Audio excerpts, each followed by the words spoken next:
Okay, welcome HCOM 214. I'm really glad to be speaking with you. I know we're not there in person, but at least virtually for now we can talk. And I look forward to seeing you in our Zoom meeting too later in the week.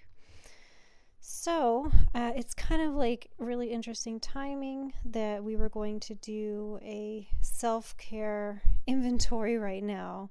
I think especially with all the stress that you all are under, this is especially important. You want to do what you can to help yourself kind of get through this really stressful time. And in the last classes when we were talking about socioeconomic status and the stress that can be related to that, it's like, how do we cope with these things, right? I've taken the self-care inventory myself. And it was really revealing in terms of, like, I took it a couple years ago, and the areas that I was really like doing well and areas that I was really lacking, right? And I hadn't been fully aware of that. And so trying to address those, I think, helped kind of reach a bit more balance, at least for myself. So I'm hopeful that that will be helpful for you. The assessment covers physical self-care, psychological self-care, emotional, spiritual, relationship, workplace, and then overall balance, right? So you could probably even think of school as your workplace as well, in addition to that. Hopefully before you've listened to this, you have completed that assessment. And then I wanted you to do a journal in which you kind of think about the areas that you need to pay some more attention to. And create a plan for yourself and those 3 self-care strategies that you might use to kind of make up for that deficit, right? So how can you take some actions to do something that's going to benefit yourself? So I really hope that you kind of take something away from this, and then we can hopefully check in on that when we have our Zoom chat later in the week.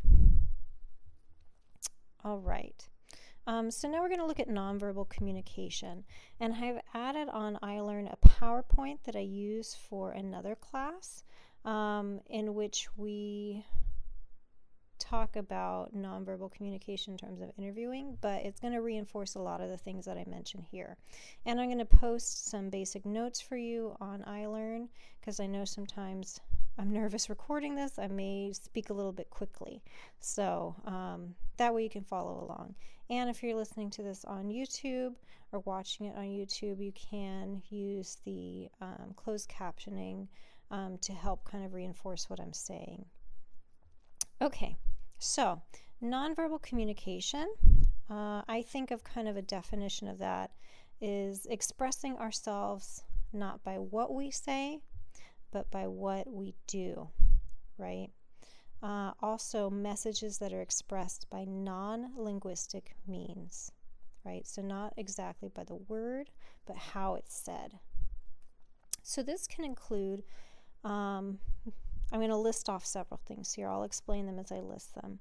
So vocal expressions not tied to language, right? So this is like not directly words, but kind of all the sounds that we make related to those words. So it can be sighs, it can be laughs or laughter, it could be just noises, like some people when they're nervous kind of squeak, right? Or kind of make little like aside sounds, right? That's a vocal expression.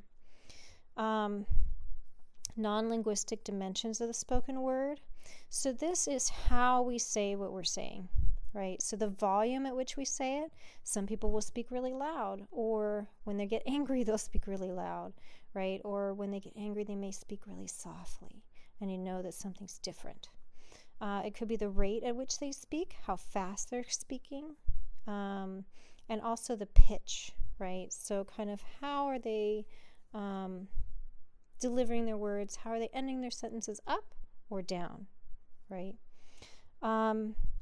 Physical appearance. So how are they presenting themselves to you? Do they look like they're really harried and kind of stressed out and nervous, or do they look really kind of calm and, together? What kind of cues are you taking in as you're speaking with them? Environment as well, right? Because that can play into how someone's communicating with you. Are they in a place where they feel very comfortable? Are they in a place where they feel uncomfortable? Are they in a professional environment? Are you hanging out with them? Normally, when we're not social distancing, which I hope you all are doing right now, are they kind of hanging out in a lounge or something at school? So a place where people are kind of more relaxed. So think about how that might play into how they're communicating. Personal space also. In the US, we generally kind of have a bigger bubble around us than we would if we were in other cultures, right? People are used to kind of standing more closely to one another. Personal space is not something that we feel so strongly about. If this were under normal circumstances, I would recommend you kind of trying personal space, right? Like when you were at the store, in line at the grocery store, kind of see if you edge a little bit closer to people, do they kind of move automatically? They want to maintain this bubble of about 3 feet bubble around us. If you move out of that space, do they kind of step into it to kind of feel like they're still within that bubble with you? How we use time, right? So again, that kind of goes back to the rate at which we're speaking. Is this someone who kind of tends to speak more slowly, or is this someone who tends to speak more quickly? How do they kind of spread out what they're saying, or do they clump certain things together? Body language, right? So many things about body language. What is the posture of the person when they're speaking with you? How do they use hand gestures, if they do or they don't? How do they move when they're speaking? I'm somebody, when I'm laughing, that I actually tend to usually laugh with my whole body, and I bend over side, in half when I'm laughing. Is it somebody who kind of does something, has a physical reaction to something else? When people are nervous, sometimes they'll tend to fidget, so they may touch their hair or play with their lips, normally when they're not going to get sick from it. How are they kind of expressing them? Or if their hands are really fidgety, right? They may be touching or moving things a lot. Are they somebody who has a lot of energy, or are they kind of nervous? Or are they sitting really calm and still, right? And they're kind of used to doing that. So what are they expressing to you that way? Gestures go along with that. Obviously, if they use hands, are a really great way that people use to kind of emphasize what they're saying, and I'll explain that a little bit more. And then facial expression, right? It's kind of easier for human beings to recognize positive facial expressions than negative, because negative can be interpreted several different ways, right? So someone has a positive reaction to what we're saying, we can automatically kind of take that in. If they have a negative reaction, sometimes it can get confused, and we may think we interpret it one way, and it could be something totally different going on with them, right? Now, some people may have maybe different ways of processing this information, and so maybe reading other people's facial expression is very difficult for them to do, and reading other people's tone of voice or the meaning behind what they're saying, because it's kind of you need to read between the lines. So if somebody has maybe autism, or is on the autism spectrum, has what's been called Asperger's disorder, they may kind of take words very literally. What is said is what is meant, and reading other people's facial expressions can be challenging. But from what I've seen and from what I've read too, doing more exposure to nonverbals, a lot of really intense exposure to that, and even I've had students who've had autism take acting classes, and it has improved their ability to read social cues so much better. So there's always ways that this can be kind of improved or mitigated, right? Now, as human beings, it's impossible for us not to communicate, right? Imagine trying to talk to somebody and not give any nonverbal cues, not sigh, not roll your eyes, not look in a certain way, try to be super still like a robot. That's really like almost impossible to do, right? We just can't help ourselves. This is just us as humans. So think about when you're communicating with somebody, what are you conveying to the other person? And we do that like intentionally, right? We think about like when we're mad at somebody, we want them to know it. And so we're going to be really quiet and just say a couple words so they understand that. Or when we're really happy, we want them to understand that right away, right? So think about exploring that in your communications with people, maybe with your family or with your friends over the phone or whatever it may be, right? How are you kind of expressing yourself to them through nonverbals? So nonverbal communication then plays 3 key roles. 1, nonverbal communication plays an important role in managing our identity. So it's how we kind of create this image of ourselves in a way that we want other people to view us. So like I think of every social interaction as a performance, right? We are performing some version of ourselves because we want people to view us in that way. So how are you using nonverbal communication to express who you want the other person to think you are to be, right? If that makes sense, right? So maybe you go to a party with some new people that you want to meet. And so you're going to work really hard to present yourself as this maybe fun, exciting, easygoing person, right? You're going to plan really carefully what you wear, how you dress, how you do your hair, if you're wearing cologne or perfume or whatnot, right? So even if you want to look casual, you're going to put a lot of effort into that. So how are you presenting yourself in that way, right? You're managing your identity to others. 2, it allows us to define the kinds of relationships that we want to have with other people. So if you are greeting somebody, how you greet them is really important, okay? Are you waving and smiling and nodding? Are you hugging them? Are you shaking hands with them, right? Are you letting them know that you're physically close to them? Normally, right? Not in the situation that we're dealing with right now. You want to avoid contact with people as much as possible.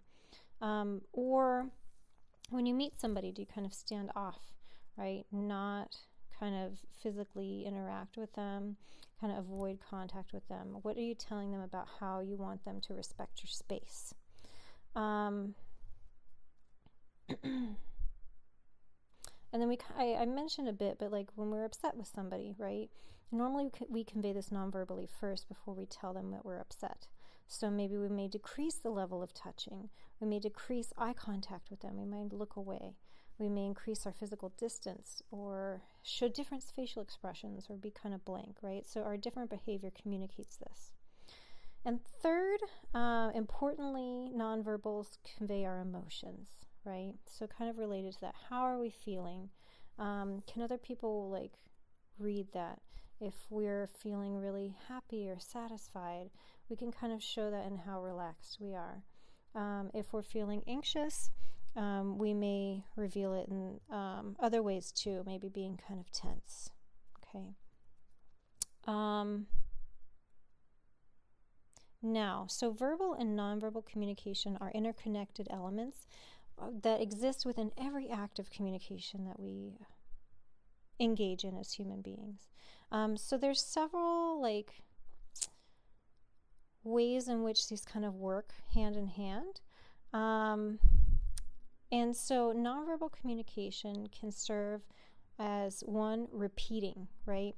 So it's, say, I think about this with like hand gestures a lot.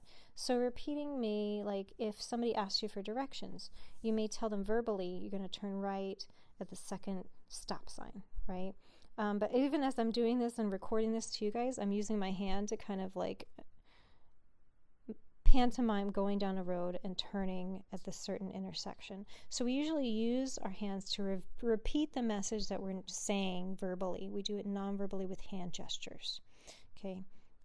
And people will remember what we said by looking at our hand gestures rather than just what we've said by words alone. So when you guys are presenting to classes, use your hands to kind of repeat and emphasize what you're saying. People will remember it much more. Complimenting, right? So just to kind of reinforce what was said, we kind of match the emotions or the thoughts of what we're trying to communicate non-linguistically. So usually this is where like our facial expressions come in to complement what we're saying. If we're really excited, we'll like raise our eyebrows and be like, yeah, like we'll smile and look really like excited about that to kind of re-emphasize or to complement what we're already saying. Substituting.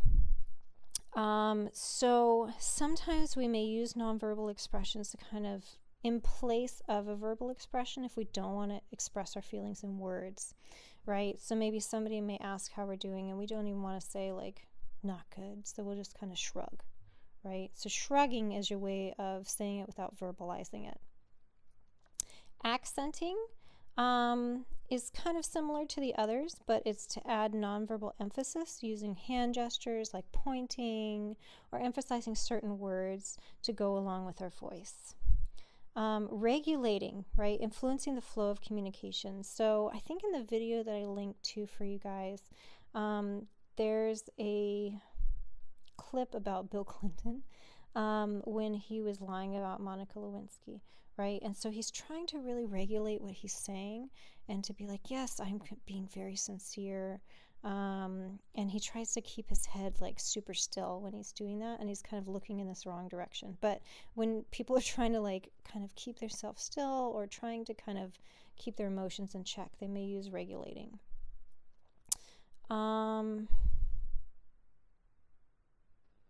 Contradicting. Also, like this is when we kind of send mixed messages, right? People might say one thing but show something else. So when you tell somebody news, right, their immediate like reaction, sometimes people have this flash of like facial expression as soon as you say something to them. That is their most genuine within the first few seconds. Like that's usually exactly how somebody's feeling, and then they kind of bring back to themselves and be like, oh, okay, and then realize what they're doing. I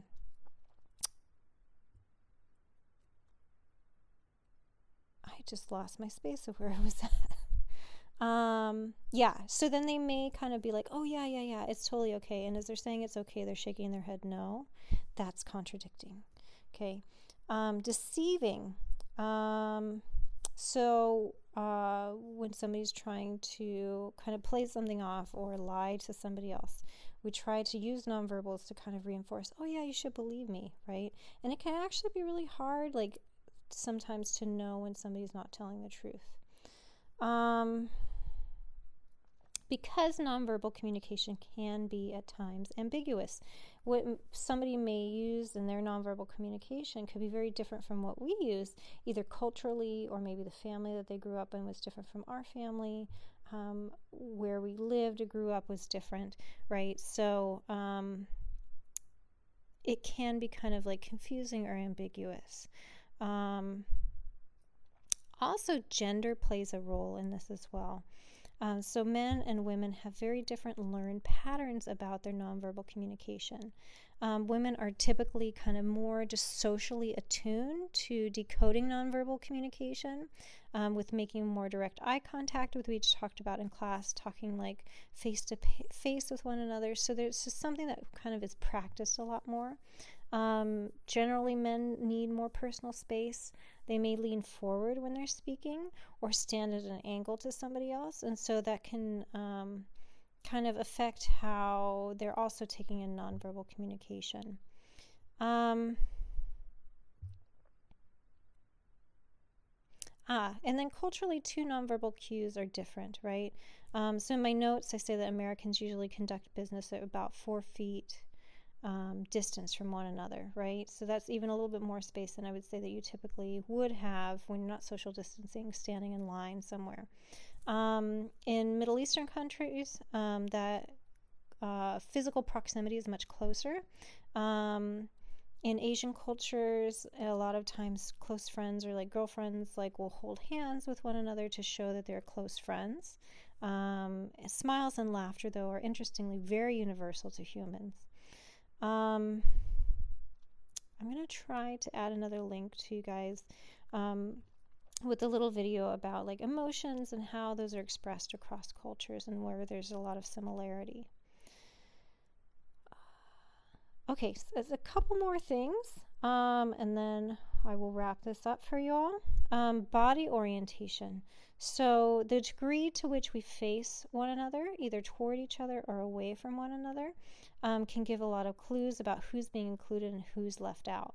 So I'm not sure if we had talked about when we're children, like girls especially, are taught about how inclusion and exclusion shows your friends who's in and who's out. Right, so little girls are really adept at telling people, well, you're not included, you're not invited to my birthday party, right? And so, like, if you've experienced this or have done this to other people, like, you'll notice somebody come up and want to join the conversation, you kind of turn your back to them and close them out of the group, right? That's body orientation.